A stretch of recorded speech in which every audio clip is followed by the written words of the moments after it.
Chapter 2. Thus the heavens and the earth and all the Chapter 2. Thus the heavens and the earth and all their array were completed. Since on the seventh day God was finished with the work he had been doing, he rested on the seventh day from all the work he had undertaken. So God blessed the seventh day and made it holy, because on it he rested from all the work he had done in creation. One such is the story of the heavens and the earth at their creation, at the time when the Lord God made the earth and the heavens, while as yet there was no field shrub on earth and no grass of the field had sprouted. For the Lord God had sent no rain upon the earth and there was no man to till the soil, but a stream was welling up out of the earth and was watering all the surface of the ground. 2. The Lord God formed man out of the clay of the ground and blew into his nostrils the breath of life, and so man became a living being. 3. Then the Lord God planted a garden in Eden, in the east, and he placed there the man whom he had formed. Out of the ground the Lord God made various trees grow that were delightful to look at and good for food, with the tree of life in the middle of the garden and the tree of the knowledge of good and bad. 4. A river rises in Eden to water the garden.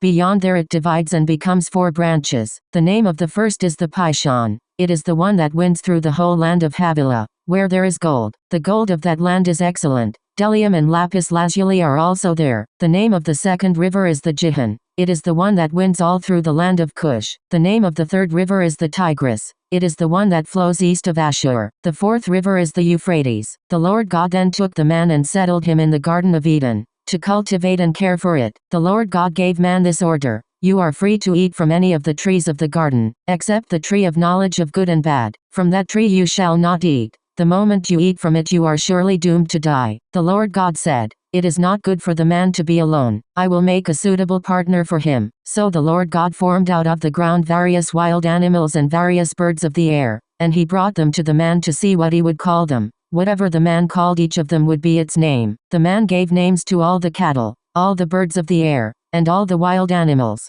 but none proved to be the suitable partner for the man. So the Lord God cast a deep sleep on the man, and while he was asleep, he took out one of his ribs and closed up its place with flesh. The Lord God then built up into a woman the rib that he had taken from the man, when he brought her to the man. 5. The man said, this one, at last, is bone of my bones and flesh of my flesh. This one shall be called woman, for out of her man this one has been taken. 6. That is why a man leaves his father and mother and clings to his wife, and the two of them become one body. The man and his wife were both naked, yet they felt no shame. 1. 4b25. This section is chiefly concerned with the creation of man. It is much older than the narrative of Genesis 1. 1-2.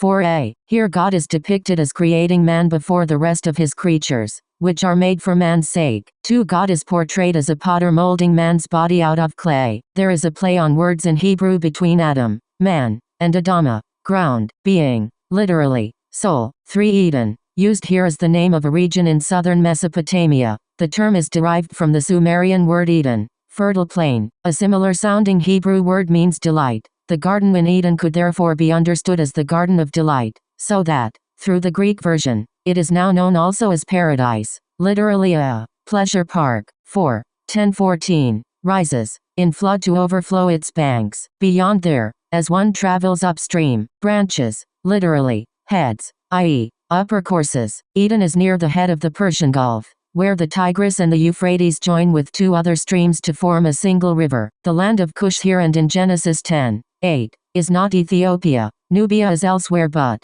the region of the Kassites east of Mesopotamia. 5. There is a play on the similar sounding Hebrew words Isha, woman, and Isha, her man, her husband. 6. One body, literally one flesh. Classical Hebrew has no specific word for body. The sacred writer stresses the fact that conjugal union is willed by God. Previous. Next.